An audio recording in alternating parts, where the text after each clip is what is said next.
Eileen and I have just come from left our call in Cranbrook and accepted the call in Fort St. John. We've been there for 2 months? 2 months now.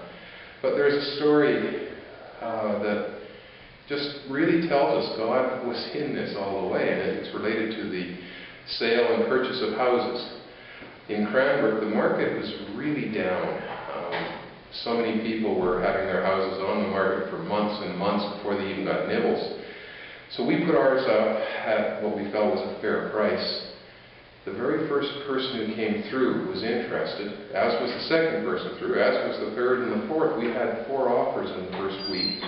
It was the very first person who actually bought the house in the end, and it just felt so right that they were the people that got it. They were the right people, and they offered us full price on top of all that.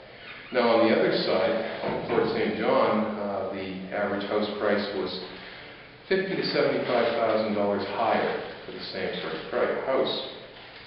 So we felt we'd be having to downsize, probably looking at a house that I'd have to do a lot of work on, which was okay. I've done all that. But the only things we could find meant that I'd have had to have been a carpenter or a plumber or an electrician instead of a pastor. And that just really wasn't good enough. We stopped at one house that we'd been told about before we went out and chatted with the family that owned it. Found out that their price was much too high. And so we just enjoyed their company for a while and carried on. About 2 days later, we got a phone call from them telling us that they had received an offer on their house that was much lower than they had ever hoped to have to accept. They slept on it overnight and woke up saying, if we've got to sell for that low of a price, we want the pastor and his wife to have it.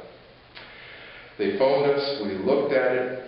Not only was it as big as the house we had before, it was actually a little bit bigger, but it had every single thing on our list. It was 30 years newer than the house that we left. Didn't need a single bit of renovating or upgrading in it. So wonderful. Yeah, and well, I guess the story carries because we were the second people to be seriously thinking about that house after they called us.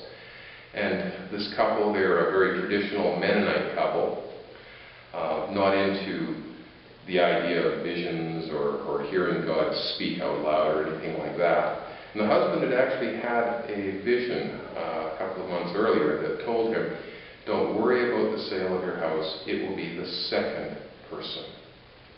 And we were the second people. It actually kind of freaked them out being so traditional. But on top of that, their son, who's a missionary somewhere in West Africa, had got his elders and support group together to pray for the sale of his father's house. They prayed. The next morning they phoned to say, we feel something's happened, Dad. That day was the day our house was completed for sale. And there were a number of other small things along the way that were just very obviously God making things fit so that this was for us. So this has all happened after we were already so very sure that Fort St. John is where we were to be. But it was just wonderful assurances.